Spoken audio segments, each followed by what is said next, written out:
Good morning, children. How are you all doing? I hope you all are fine and you are enjoying these days, right? So, children, in our previous video, we discussed about the properties of metal, physical properties of metals. So, today we are going to discuss the physical properties of non-metals. So the physical properties of non-metals are exactly the opposite of metals, right? So they show the properties which is exactly opposite to the metals. So like when we talk about the physical properties of non-metals here, so in contrast to metals, non-metals are not known for strength, means their capacities. They are usually lusterless, means they are dull, they do not shine.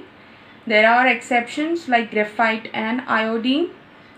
Then non-metals are brittle in nature if it is solid. Now what do you mean by brittle? Brittle means they cannot be beaten into sheets or wires, as most of them turn into powders when beaten by the hammers or any hard substances. So this is the another property of non-metal. Okay. Then non-metals are bad conductors of heat. Non-metals are bad conductor of electricity. There is exception again, graphite. Then non-metals are non-sonorous, means they do not produce any sound when hit to any within hard substances, right? So these are the main physical properties of non-metals. Now children, of the 24 non-metals which we know today, out of that 12 are solids. Examples you can see here: carbon, silicon, phosphorus, sulfur. It is they are solids. There is only one non-metal which is in liquid form. It is bromine. So the bromine is the only non-metal in the liquid state or in liquid form. Then 11 are gases. You can see the example: hydrogen, nitrogen, oxygen, fluorine, chlorine, helium, neon, argon are the gases under ordinary conditions. Okay, so these are the physical properties of non-metals. Now children, in metals, when we were discussing about the physical properties of metals, and now also today with the physical properties of non-metals, we are talking about the exceptions. So in both the properties we have seen there are few exceptions which I'll be telling you, that I will tell you. So today I'll tell you about the exceptions also. So there are exceptions of metals and non-metals.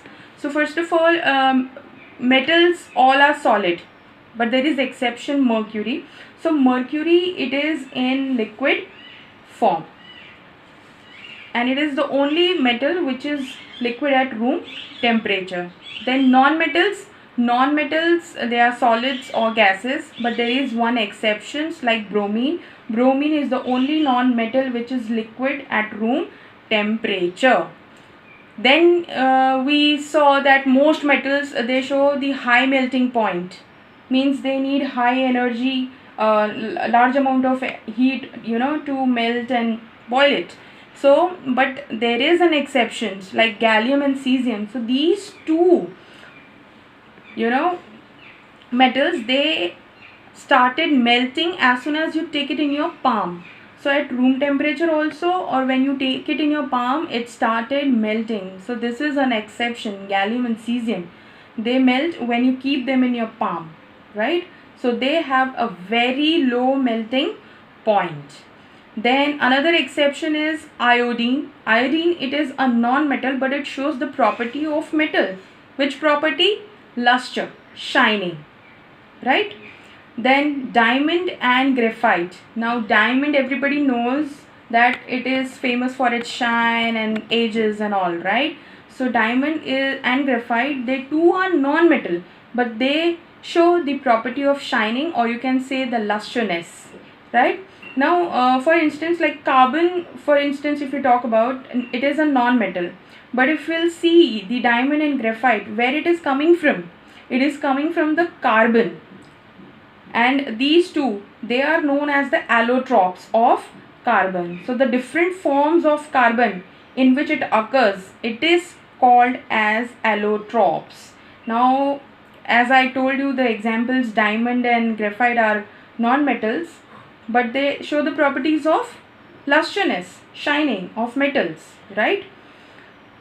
So we will discuss in detail what are the allotropes.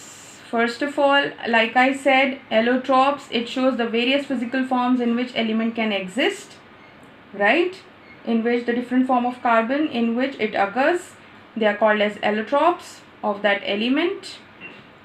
Diamond and graphite are the two examples of carbon which differ in their physical properties, right?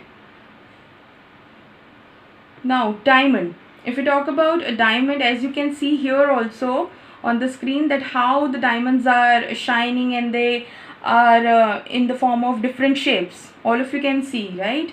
So this diamond is one of the best known allotrope of carbon, and it is the hardest substance, as we all know. So it is useful for both industrial application and jewelry application or jewelry purpose, right? As I said, it is hardest known natural mineral. It's a natural mineral, okay? Now, the dominant use of it in industrial purpose, dominant means majorly for using for cutting, drilling, grinding, okay? So diamond edge cutters and polishings. So you can see also in the on the screen that there are different shapes of diamonds, okay? Now we'll see graphite. So graphite is the another allotrope of carbon. So this graphite, or you can say graphene, it is coming from the words like draw, write, for its use in pencils. Okay, so in pencils also the lead which is made up of graphite. Then unlike diamond, graphite is an electrical conductor. Okay, it is the most stable form of carbon, means it is properly stable form of carbon, and the structure and all that you will be learning in your higher standards. As of now, you should know the stability of it, and it is the most stable, means it doesn't give or take any electrons from it. Then graphite powder, it is used as a dry lubricant which makes the machine's part smooth and work nicely. It's like an oil greasing, right? A single layer of graphite is called graphene. So these two are the allotropes of carbon. Alright children, so we discuss the properties of non-metals as well. Now we'll quickly see the differences between the two. As you can see here on the screen that metals and non-metals are there. So the properties for metals is like it is luster, it is good conductor of heat and electricity, it shows high melting point. Then metals shows density, high density, malleability. Metals are ductile, can be drawn into wires, whereas it is solid at room temperature. It is an opaque thin sheet, means able to cut it properly. It shows the property of sonorous. Then to right side you will see the physical properties of non-metals. Non-metals are dull, poor conductor of electricity, heat. It is non-ductile. Then non-metals are brittle if it is solid, right? Then non-metals may be solid, liquid or gases at room temperature. They are transparent as thin sheet, and it is not sonorous, means it doesn't show the property of sonority. So these are the differences between the physical properties of metals and non-metals.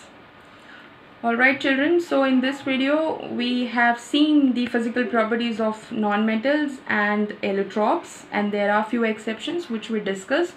So on the basis of these topics, I have made few questions for you all, and here it is. answer in short. Now in this exercise you have to answer for both metals and non-metals. I have taken collectively, making consideration the physical properties of both. Alright, so these are the questions, and you all know very well where you have to write it down. You have to write it down in your notebook where you were writing the earlier chapters answers. Then this is, you have to answer in detail. Okay, fine children, so we will be meeting in our next video with another interesting topic, okay, of metals and non-metals. Till then, keep studying, keep revising, and do hear these videos again and again, so that any doubt if you have, you can solve it out or find it out. Okay, thank you.